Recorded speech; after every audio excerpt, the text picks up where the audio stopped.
예, 다음 시간은 이기정 기자 모셔서 아이폰 얘기해 보도록 하겠습니다. 이 기자님 안녕하십니까? 네, 안녕하세요. 지금 애플 아이폰 그 상단에 노치였던 부분이 동그랗게 바뀌었단 말이죠. 예. 구멍을 뚫어서 이제 홀 디스플레이 기술을 적용해 가지고 구멍을 뚫어놓고 저는 사실은 그냥 화면 보면 네.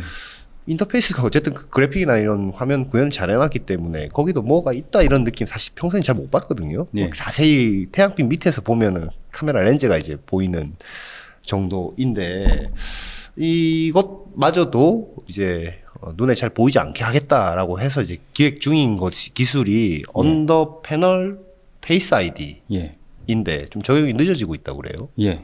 언더 패널 페이스 아이디, 언더 패널 카메라라고 해서 네. 디스플레이가 있으면은 이 아래쪽에다가 저기 페이스 아이디랑 카메라 모듈 넣어가지고 네. 이 기능 쓰지 않을 때는 디스플레이처럼 보이게 하는 기술인데 그 위에도 디스플레이가 되죠. 예, 그러니까. 디스플레이가 되는데 약간 좀 여기 밑에 빛이 들어와야 되기 때문에 네. 화소가 좀 듬성듬성합니다. 아, 삼성전자 폴더블 폰 갤럭시 폴드 여기 안쪽에 있는 카메라 폰처럼 그래서 그쪽에서 아직까지 애플의 눈높이에 맞는 기술이 확보 안 되는 문제가 하나가 있겠고 그것도 뭐 듀얼 밴더 문제 뭐 이런 문제 때문에 아직 적용이 늦어지는 것 같습니다. 근데 그 제가 방금 전에도 말씀드렸지만 예. 지금도 뭐 충분히 괜찮아 보이는데 예. 구태여 이렇게까지 막 하려고 하는 물론 이제 그렇게 계속 따지기 시작하면 기술 발전이라는 게 없는 거겠지만 예. 그럼에도 불구하고 이걸 계속 하려고 하는 이유는 무엇일까요? 이게 풀스크린을 구현하기 위한 것이고 진정한 풀스크린. 네. 그 지금 소비자들도 당연히 지금 아이폰이나 갤럭시에서 큰 불편을 못 느낄 겁니다 아마. 네. 근데 지금 베젤이 계속 얇아지고 있고 네. 위에는 홀 디스플레이라든지 어쨌든 기술 개발하고 있기 때문에 신제품을 보고 나서 본인의 그 기존에 쓰고 있는 베젤이 두꺼운 거라든지 네. 노치라든지 이런 걸 보게 되면은 네. 이게 새로운 게 낫구나라고 생각할 수 있습니다. 내게 구형이구나. 예, 뭐 이런 그래서 생각. 예. 애플에서는 아직 시점은 명확하지는 않지만 지금 베젤도 되게 얇아졌는데 아예 베젤을 없애고 네. 상단에도 아예 구멍이 없는 그 완전한 풀스크린을 구현하기 위한 어떤 계획을 가지고 있고 이 기술을 뭐 삼성 LG 디스플레이가 개발을 하고 있습니다. 근데 좀 늦어지는 것 같습니다. 언더 패널 카메라. 왜 페이스 밀립니까? 아이디. 이쪽에서 아직 완성도가 높지 않은 것 같은데 네. 절충을 해야 됩니다. 빛이 들어와서 어쨌든 여기 디스플레이가 되는 부분인데 네. 디스플레이 기능이 되지 않을 때 이쪽에서 페이스 아이디랑 카메라 기능이 되려면은 이쪽에서 그 기능을 구현할 수 있도록 좀 투명하게 이제 공간을 확보를 해놔야 되는데 네. 이쪽에서 이 투명하게 어떤 공간을 확보하면 카메라 모듈 기준으로 볼 때 네. 화소도 높이기 힘든 문제가 있고 동영상 촬영이 힘들 수가 있습니다. 네. 사진을 찍었을 때 사진을 찍으면 이렇게 후보정을 할 수 있는데 동영상은 촬영이 힘들 수가 있어요. 후보정이 안 되니까. 그렇죠. 동영상 힘들 수가 있고 이 카메라 위에 있는 디스플레이는 좀 화소가 좀 듬성듬성합니다. 아, 자세히 보니까 그렇긴 하더라고요. 예, 그냥 멀리서 봐도 보이고. 네. 그래서 이 카메라를 찍었을 때 이게 지금 삼성전자 갤럭시 폴드에 들어가는 카메라 모듈 이게 언더 패널 카메라가 네. 400만 화소입니다. 네. 보통 요즘 스마트폰은 전면 카메라 1000만 화소 넘기 때문에 전면 그 셀카 찍어서 잘 나와요. 예, 요즘에도. 그래서 예. 잘 나오는데 지금 폴드 같은 경우에는 네. 카메라가 세 군데 있습니다. 이게 접었을 때 여기 지금 하나가 있고 네. 펼치면 안쪽에 하나가 있고 또 네. 이게 뒷부분에 하나 세 개가 있기 때문에 네. 전면 카메라를 이쪽에 쓸 수도 있고 그러니까 내부에 있는 언더 패널 카메라를 그렇게 사용하지 않을 수 있습니다. 소비자 입장에서는 디스플레이 구현을 위해서 네. 절충을 했구나 그럴 수 네. 있겠지만 아이폰은 현재 바형이잖아요. 바형이니까 네.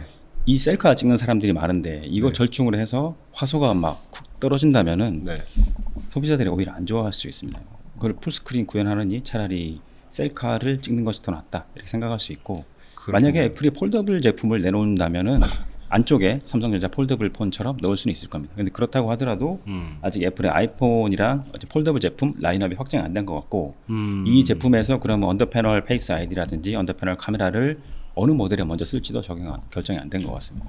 그러면은 지금 해당 부위에 디스플레이의 어떤 그 화소라든지 이런 것도 제대로 해야 네. 되고 뭐 카메라도 사양도 낮추면 안 되는 아주 만들기 어려운 거를 애플은 요구를 하고 있는 거군요. 예. 근데 그게 아직 그 뭔가 기준에 잘 안 올라왔기 때문에 그런 걸로 보인다라는 얘기인가요? 예. 그럼 시점도 한 2, 3년 전만 하더라도 2025년, 네. 6년 정도에는 언더 패널 페이스 아이디 쓰고 그 다음에 첫 번째 프로 모델을 쓰고 그 다음에 일반형 쓰고 그 다음에 뭐 언더 패널 카메라 쓰고 이렇게 가는 걸로 예상을 했는데 네. 지금은 시점도 예상하기 힘든 상황인 것 같습니다.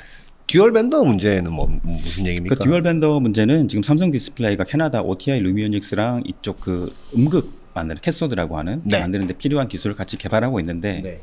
지금 그 기술 완성도가 애플 눈높이는 맞지 않는 것 같고 지금 그 정도도 LG 디스플레이나 뭐 BOE는 잘 못하는 것 같습니다. 그래서 만약에 애플에서 만약에 폴더블 제품에 이걸 채용하겠다고 판단했을 경우에는 LG 디스플레이랑 BOE가 따라오지 못하는 문제가 있기 때문에 그 모델에 대해서는 그 패널은 삼성 디스플레이 전량 줘야 되는 상황이 발생할 수 있습니다.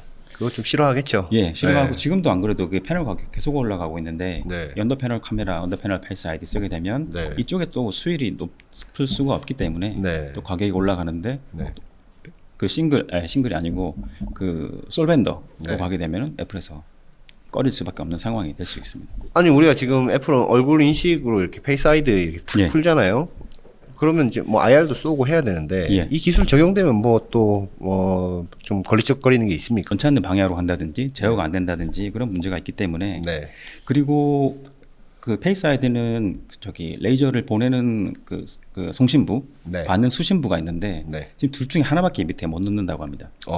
하나밖에 못 넣기 때문에 만약에 그걸 한다면은 2025년 6년 이 정도에 그 수신부 송신부 중에 하나만 넣고 하나는 위에 보이는 형태로 구멍이 보이는 형태로 가야 되기 때문에 아 그래요? 그 형태로 만약에 애플이 가겠다고 한다면 약간 뭐랄까 좀 완성도가 떨어지는 형태로 가게 되고 구태여 뭐 그러면 그렇게까지 할 필요가 있나 싶은 예, 생각도 좀. 그래서 그런 네. 문제가 있고 또 그렇게 한다 치더라도 할 수 있는 패널 업체는 삼성 디스플레이밖에 없기 때문에 그 지금으로서는 애플이 적극적으로 채용할 가능성은 낮다 이렇게 보고 있습니다. 애초에 한 뭐 내년이나 내후년 정도 생각을 했는데 지금 뭐 거의 무기한 연장 정도로 봐야 되는 겁니까 그러면? 무기한인지는 모르겠지만 아무튼 지금 뭐 지금으로서는 불확실합니다. 지금은 없다. 예. 하여튼 예. 그런 움직임은 예. 저희가 그동안 많이 보도를 해드려서 좀 현 상황을 전해드려야 될 것 같아서 한번 이 내용은 그동안 보도를 어떻게 했는데? 그때 이제까지는 2024, 5년 정도에는 언더 패널 페이스 아이디가 적용될 수 있다 이렇게 먼저 말씀드렸고 그때는 뭐 이렇게 2025년 정도에 프로 모델, 그 다음에 일반형, 그 다음 연도 프로 모델에 언더 패널 카메라 이렇게 갈 것 같다고 말씀드렸는데 네. 지금은 기약이 없습니다. AS 차원의 또 보도인 예. 거군요. 예. 계속 상황 변하고 있는 상황에 대해서 얘기를 해주시고 있는 건데 LG 노텍도 뭐 개발하고 있는 게 있다면서요? 예, LG 노텍도 지금 카메라 말씀드렸는데 네. LG 노텍이 저기 그쪽 애플 카메라 쪽에서 가장 물량 많이 하고 있으니까 네. 그 프리폼 옵틱 렌즈라는 것을 LG 노텍에서 개발하고 있습니다. 네. 여기 빛의 양이 부족한 것을 좀 보완하기 위한 형태인데 네. 렌즈도 그 보통 렌즈가 몇 p씩 들어갑니다. 몇몇씩. 네. 뭐 5p, 6p, 7p 들어가는데 그 중에 한 개 이상을 자유곡면 형상이라고 해서 네. 형태가 좀 변하는 것 같습니다. 이렇게 사용할 때마다 그렇게 하면 얇게 하면서 빛을 더 받을 수 있을 거니까. 네. 그래서 그 우리나라 키프리스에 가서 출원인을 LG 노텍하고 그리고 뭐 용어에다가 프리폼 렌즈 그리고 언더 디스플레이 카메라 치면은 지난달 기준으로 6건이 나오긴 했습니다. 지금 풀스크린 구현을 위해서 이제 베젤을 아예 없애려고 하는 움직임에 대해서는 지금 뭐 후방 산업계는 어떻게 지금 움직이고 있습니까? 그리고 그 풀스크린 중에 그 베젤이 있는데 네. 베젤을 아예 없애기 위한 방안을 애플에서 요구하고 있고 삼성, LG 디스플레이 다 개발하고 있습니다. 그게 어렵나 보죠. 베젤을 없애는 게. 예, 그 뭐 지금 베젤 얇게 하고 있지만 네. 이게 만약에 화소라고 치면 네. 빛이 나오는 영역은 100%가 아니고 회로 때문에 일부는 안 나옵니다. 빛이 안 나오는 영역이 있기 때문에 이게 만약에 베젤로 가게 되면은 이 빛이 안 나오는 부위를 패널 밑으로 꺾어내려야 됩니다. 옆으로. 예, 그 네. 사면을 다 꺾어내려야 되고 네. 그리고 그 꺾어내릴 때 여기 봉지도 문제도 해결을 해야 됩니다. 봉지 문제. 무기유기 여기 쌓아 올라 그게 마이크로미터 단위인데 그거를 층을 지금 무기유기 이렇게 몇 개 층이 들어가는데 그걸 또 얇게 하면서도 수분산소가 들어오지 않게끔 그래서 이 문제가 있습니다. 회로를 꺾어내리는 문제, 그 봉지층을 만드는 문제. 꺾어놨을 때 봉지층을 만드는 예, 문제. 이 부위. 그렇군요. 이 부위를 어떻게 그 그림은 작년에 삼성 디스플레이 관계자가 네. 그 2023년 K 디스플레이 행사 때 네. 발표한 그림이 있습니다. 저희 네. 홈페이지에도 사진이 있는데 그거 네. 보시면은 어떤 형태인지 보실 수 있습니다. 지금도 사실은 예. 거의 없다고 할 정도로 베젤이 엄청 얇은 상태인데 그조차도 없애려고 그렇게 꺾은 위에 또 인캡 봉지 공정도 해야 된다라고 하면은 대단하군요. 예, 애플의 뭐 욕심일 수도 있겠고, 네. 근데 그러면서도 어쨌든 이렇게 기술 개발해가면서 네. 그 지금 스마트폰, 아이폰, 뭐 갤럭시, 뭐 화웨이, 샤오미 포함해서 스펙이 되게 상향 평준화됐기 때문에 뭔가 이제 완성도, 최적화 이런 개념으로 접근을 해야 되는데 애플은 이쪽에서 완벽을 기하기 위해서 노력을 하고 있는 것 같습니다. 잘 안 되고 있긴 하지만. 잘 안 그래서 지금 잘 안 팔리는 걸까요? 폰들이 다. 지금 뭐 연간으로 지금 낮은 한 자릿수 성장 계속 뭐 성장하니까 다행이긴 한데 11억대, 12억대까지 떨어졌으니까 네. 이제 뭐 스펙이 너무 올라왔기 때문에 네. 소비자들도 잘 안 바꾸고 저도 지금 3년째 쓰고 있는데 네. 별로 바꾸고 싶은 생각이 없습니다. 스마트폰 3년째 쓰고 있는데 그렇죠. 바꿔야 될 당위성을 느끼게 뭐가 신제품이 나와야 되는데 그냥 깨지면 바꾸겠지만 바꿔야 될 필요성을 못 느끼게 너무 잘 만들어서 그런 건가 싶기도 하고 2년 쓰고 나면 좀 고장이 나게 만들어야 되는 건지 아니면 늦어지게 만들어야 되는 건지 지금 폰 시장도 되게 별로 안 좋지 않습니까? 폰 시장도 안 좋고 그래서 애플이나 삼성, 뭐 갤럭시 같은 경우에는 인도라든지 아프리카 아직까지 스마트폰 보급률이 낮은 국가에서 많이 판매하기 위해서 노력을 하고 있습니다. 가격을 좀 싸게 한다든지 해서 네. 그쪽에서 성장할 수 있으니까 네. 그 외 시장은 중국 쪽도 뭐 그렇게 경기가 좋은 것 같진 않고 네.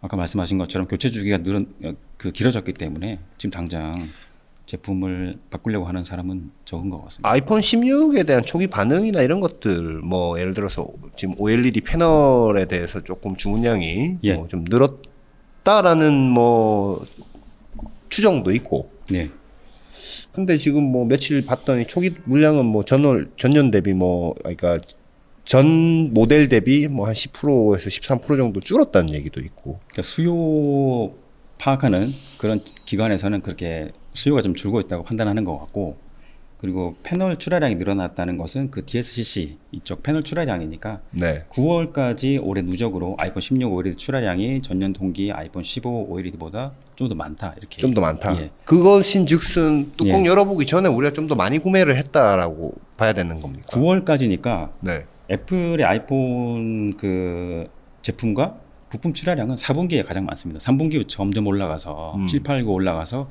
10, 11, 12 정점을 찍기 때문에 네. 일단 7, 8, 9 올라갈 때까지는 많이 확보를 해놨는데 작년보다 10, 11월, 12월은 좀 더 지켜봐야 되는 그런 상황인 것 그러니까 같습니다. 예. 지금은 그냥 뭐 배송 추적이나 출하했더니 작년 모델 대비 뭐 한 실제 출하량이 한 10%, 13% 작더라라고 해서 그게 그대로 가면은 예. 예를 들어 수속 부품 주문량도 줄 수밖에 없는 예. 상황이지 않겠습니까? 근데 그 데이터는 아직 안 나온 거죠. 예, 그거 좀 지켜봐야 되고 그리고 네. 지금 좀 약간 다른 얘기일 수 있는데 네.